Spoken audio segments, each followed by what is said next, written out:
Tembelewa na mheshimiwa mkuu wa wilaya hapa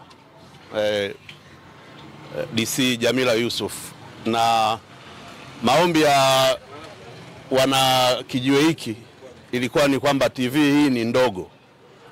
Wakaomba kwa mheshimiwa mkuu wa wilaya kwamba wapate TV kubwa ambayo itakuwa na muonekano mkubwa zaidi. Mimi pale mbele ya mheshimiwa mkuu wa wilaya nikaahidi kwamba mimi kama diwani wa kata hii nitalishughulikia hilo jambo la kuleta TV kwenye kijiwe chetu, kijiwe kikubwa kwenye kata ya Makanyagio, kijiwe cha Bismillah.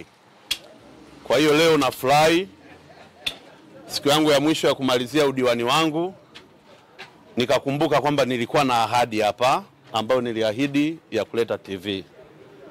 Basi nikaona kabla ya siku ya leo haijaisha nitimize ile ahadi yangu.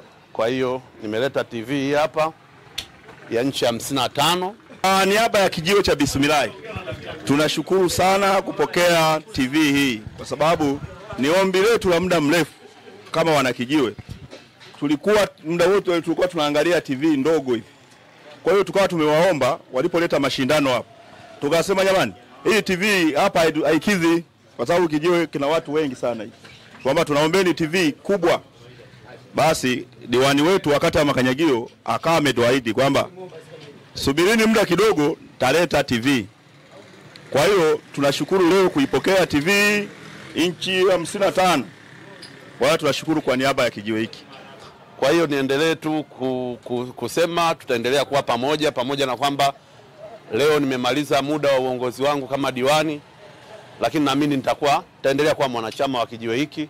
Tutaendelea kucheza pamoja, kufurahi pamoja, na mambo yote ambayo yatakayokuwa yanatokea hapa basi tutaendelea kushirikishana kama tulivyokuwa tukishirikishana huko nyuma.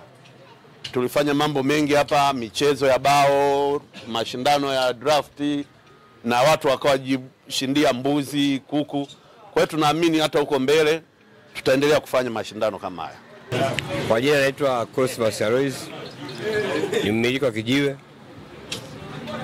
Hii TV itachangia kuweka watu vizuri kwa taarifa ya habari, michezo, na kutuweka pamoja kama wanajamii wote kwenye kijiwe chetu hiki. Zamani tulikuwa na changamoto TV ndogo, watu wakijaa wengi, wengine wanaondoka kwa sababu ya TV ndogo haoni vizuri.